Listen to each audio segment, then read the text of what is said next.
قالت منى الصابر والدة المغنية البحرينية حلا ترك عبر صفحتها الخاصة على انستغرام أن طليقها محمد ترك زوج الفنانة المغربية دنيا بطمة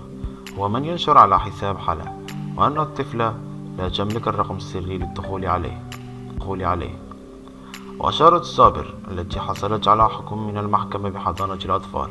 بعد أن كانوا يعيشون مع والدهم وزوجته إلى أن أولادها بخير، وطلبت الأم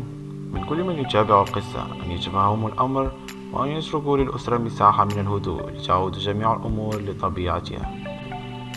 ومباشرة قبل نشر منى الصابر خبر عدم تحكم ابنتها حلا في حسابها، نشرت على الصفحة الخاصة للمغنية البحرينية صورة لأياد رسم عليها وجه ضاحك، وفي تعليق على الصورة كتب One Happy Family، ويتضح أن الصورة لمحمد ترك وأطفاله مع دنيا بطمة. ومن جانبها كانت دنيا بطمة قد نشرت صور احتفال زوجها بعيد ميلادها، وكتبت في تعليق عليها: الله يغليك على كل خبيثة وخبيث.